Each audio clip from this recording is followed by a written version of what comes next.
we're all together in one place. Got to be an answer to this crazy human race. Money, fame, and power leaves you thinking in the end, wondering who's an enemy and who's a trusted friend. Let's love the world together like angels do in heaven. We can make a difference if we try. Let's love the world together like angels do in heaven. We can change the world, you and... Welcome back to Keeping It Real. You were just watching the Let's Love the World Together song. Danish Ahmed is here. Donish, welcome. Thanks so much for joining us here in the studio. Thanks really for having appreciate me. it. It's great to be here. Let's love the world together. So that song was written for you. That's your tagline. Yes, I've been saying "Let's love the world together" for 10 years now, and one of my best friends and I, we got together, and I said to him, you know, what I'd really love is for a song to be written with that title. Mm-hmm. And he put his spirit to work, right. And he found some lyrics that would fit with the title, and he merged them together, and we co-produced this beautiful song, which is all about loving the world together. Well, it's a very nice song, I must admit. You know, I've listened to it a few times, mm-hmm. and it kind of grows on you. Mm-hmm. So, yeah, it's very catchy. Yeah, it's very, very nice song. So now you are a blind visionary and an entertainer. That's right. Producer of Inspirational Entertainment, and I was reading through your different blogs and things, and becoming more and more intrigued as I went along. And you lay things out very nicely in a very visual manner, which is ironic, I suppose, because you are 95% blind. Is that?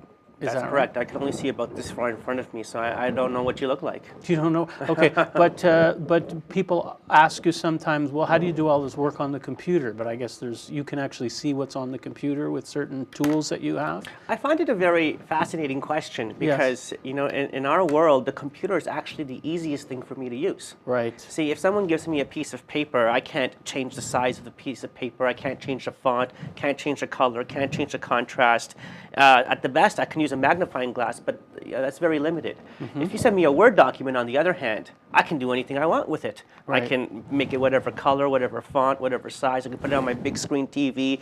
I could even translate it with Google into any language I want. Right. So right. Digital content is manipulatable, which makes the whole world much more easy for me to manipulate. So the internet was really a godsend for me. I mean, I do everything online, from watching movies to doing my banking to daily news to entertainment. It's easier for me on the internet and with a computer than it is in real life. Right. Well, you have an interesting array of skills because, I mean, I've known you, I started getting your emails a long time ago, and for some reason I stopped. But when I first met you, the Let's Love the World Together. So, you know, like people would think, oh, he's, very peace, love kind of a guy. But then on reading further, I saw that you have also done some awesome things. You consider yourself to be a technical geek as well. Yes, I was actually a technical geek first, and then the dot-com bubble burst, so I decided to take my passion and my hobby and turn it to my profession, which is transformational education. Right, transformational. So first of all, I thought I've got a few quotes that I had to pull off of your stuff that I wanted to ask you about. Okay, let's see, where should we start? Well, there was a company. We missed the dot-com wave. Well, no, before that. You had a company that you built up. That's right. A dot-com company. What was that all about? Well, it created a new kind of browser. So rather than using Internet Explorer or back then Netscape or Chrome or Firefox, we had our own browser that did a lot more than a browser does. It has windows and pop-ups and a lot of the stuff that's available today with very new technologies like J2EE or .NET, we were doing back in 1999. Right. So you built this company up. You say you missed the wave. You missed the dot-com or you got caught in the bubble. Timing is everything. Right. And you can have a great idea and a great project, but if it's past the wave or if it's too early, then it doesn't work. It has to be timed just right, and that's what I learned about business. Notwithstanding, though, is that just because you haven't maximized the timing doesn't mean you're a total failure either, because what you learn to do is you learn to take advantage of the situation and build other things while you're learning with your failures, whether you're building your brand or getting experience or building your resources in your network. And to me, it was, even though we didn't make it big and we're not a known company today, we did employ 30 people. We did raise $1.5 million, and I had one of the best years of my life. Yeah, I noticed that. I thought that was pretty awesome. So then you went on to do a number of other projects. Let's I'll just mention one here. Okay. I love network marketing and envisioned a humanitarian organization that would have charitable giving as its core product in MLM. I didn't have the capital to create this, but when I found out about Humanity Unites Brilliance, I built one of the biggest organizations in Canada. Tell us about that. Well, I love the concept of network marketing, of paying it forward, of using our social networks, word of mouth, to create awareness and build brand. And so I always tried to build network marketing companies in the past and loved them, got introduced to them when I was 18 years old. And there's lots of things about network marketing companies that people don't like. One, for example, is they may not like the products that the company offers because they're not necessarily mainstream products. So I thought to myself, wouldn't it be great, because I love this concept of paying it forward through a network, but if people don't like the product, why don't we just get rid of the product? Of course, what happens is when you get rid of the product, you create an illegal pyramid. That's what makes illegal pyramids illegal, is that they don't have any products to consume. So I couldn't make something illegal. So I thought, well, how do we have a product but don't have a product? And what I came up with was, well, why don't we make it a charitable contribution? So there's no physical product. People don't complain about the color or the late delivery, but they realize that their contribution is going towards humanitarian aid, feeding children who are hungry. And now what we had created was a model where the more you help children who are hungry being fed, the more money you make. And so we tied greed to compassion together, so they're interchangeable. We take a contradiction, greed and compassion, and we put them together, saying the more greedy you're going to be, the more compassion you have to be. And the more compassionate you're going to be, the more we're going to give you money. You can donate back to charity if you want, but we're going to give you a ton of money for being compassionate and helping humanity. Well, it's very interesting. Where's the organization today? Is it still around? In a different form. It actually got acquired by another network marketing company called World Ventures. And they have a whole new brand of trips about volunteerism now, which is great. So we were able to take an idea and have that idea ripple into the world and last until today. Okay, here's another one, all right? Like most people in the personal development industry, I decided, this is of course one of your quotes, I decided to produce live events, marketing other speakers and programs, and it worked. In one day, we had 500 people attend and cash flowed $60,000 in one day. But it didn't last. I think it was a combination of timing and not wanting to use traditional marketing methods that I didn't resonate with. I thought that was interesting. I had to learn more about that. What does that mean? I love you reading these quotes back to me because I wrote some of them. I wrote that. I know I wrote that, but it just I don't remember the exact words. It was a while ago, but obviously it's authentic and true. And what that was about was, and I think a lot of people relate in that they've heard that sometimes people who make a lot of money compromise their integrity.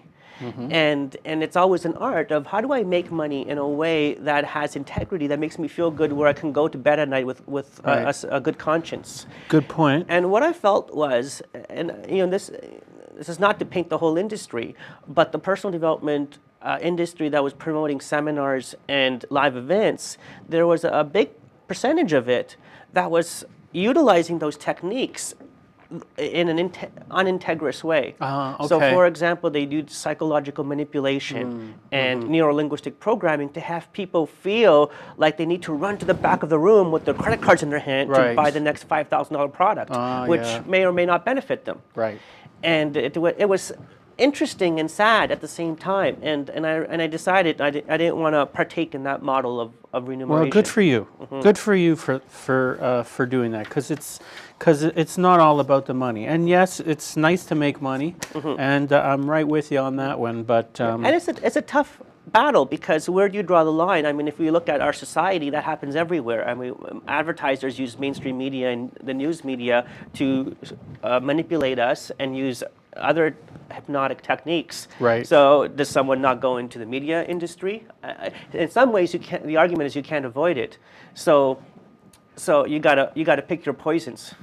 you created a movie called The Love Movie, which has millions of views all over the world. Is that right? Mm-hmm. Want to tell us about that project? Well, growing up, I felt like I didn't get a lot of love in my life. I was born with a disability and living on welfare, and I just went through a lot of abuse. And my father wasn't really there. My mom was working all the time. So abuse at home or abuse with like out in the with at school and stuff? Everywhere. I mean, when you have a disability, you become an easy target. Okay. Ridicule at school, power abuse by authorities like the babysitter, or even at home, because you came from an impoverished background, and there was abuse, verbal and physical, at home as well. And there was sexual abuse. So the list just went on. But what I learned. By the way, I think we never mentioned this. If you don't mind, you're also an albino, right? Which people are watching, they may have noticed. So, so in addition to being blind, you had further something else that made you stick out, I guess. That's right, and everything compounds on each other. I mean, it's bad enough to deal with one disability, but then to look very different and have everybody question that and ridicule that, and not want to integrate me into social culture, not have me be part of a team, not want me to be part of the classroom, eating lunch by myself. And then, with the skin condition, I can't be out in the sun for too long because I'll get burned. Right. All those things compound on each other, and how do you survive? Right. The personal development industry taught me about love, and that, if you want love, the best way to get it is to give it. So I decided to make it a mission of myself to be of service, to help people, to show people how to be in love and experience more love, and to nourish more love in their relationships and their lives.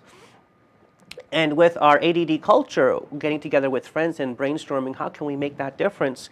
We realized the best way wasn't through a book, although I've done that, or seminars, right. although I've done that. That's the other thing that I wanted to mention, was this book. Best-selling author, A Dictionary of Distinctions. Yeah. So that's available for sale online, and it's also in Mandarin. We're rolling photos, by the way, at the same time that we're talking. I don't know, Leo, were we getting some of these photos on the screen? By the way, you mentioned you were a kid. There's some very cute pictures of you when you're a kid. So what people can see on the screen now is your book. It's in Mandarin. It was translated into Mandarin. Yeah, I did a book tour in China. It was really great. Right. But back to the original question is about, how do we impact people quickly who don't have that much attention, who don't want to read a book, who want the solution now, the microwave society. So we said, let's cater to it. So we created a 3-minute movie that anyone in the world has access to, because you just go to thelovemovie.com, and in 3 minutes we answer the question, what is love? Okay, right. Yeah, it's a very nice movie. So people should go check that out, thelovemovie.com. Aptly titled. So what about this Dictionary of Distinctions? You got my curiosity up. Can you tell us something about that book? Sure. Well, what I realized in all my studies of transformation and personal development, because it's such a broad spectrum, it's not just conscious mental attitude, it's also spirituality, it's also metaphysics, it's also all the forms of therapy out there. It's this broad spectrum, and I looked at it and said, what's common in all of that I can take and distill and make simple? Because it's all about taking the complex. People get overwhelmed by all this knowledge base, and how do I simplify it and bring it down to a commonplace, down to earth? Right. And I thought the way to do that is through words, because it's all about words. The words we use in our own heads when we talk to ourselves, and the words we use with other people when we're in communication.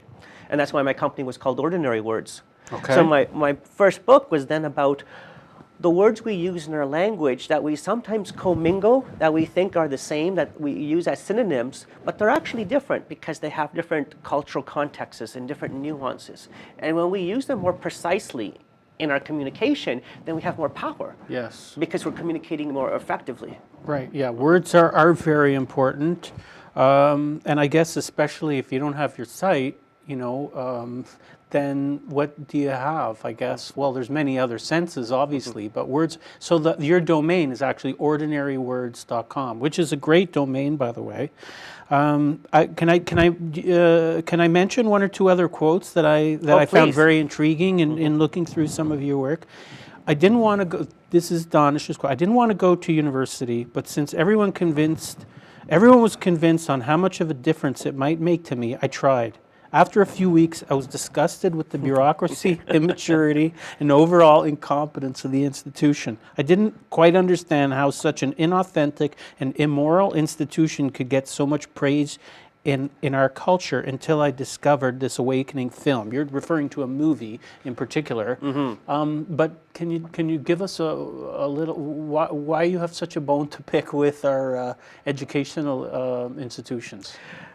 Yeah, those are strong words, and you know, with everything in life, there's good and bad. So, so I think we got to understand that nothing's totally bad, nothing's totally good. It's all on how you use it. And lots of people have used education effectively as an effective tool to further their careers or further their knowledge, which is great. I was struggling through school because I guess part of the reason I had a personal bone to pick is because it wasn't easy for me to integrate, right? It wasn't easy for me to see the blackboard or read the textbooks.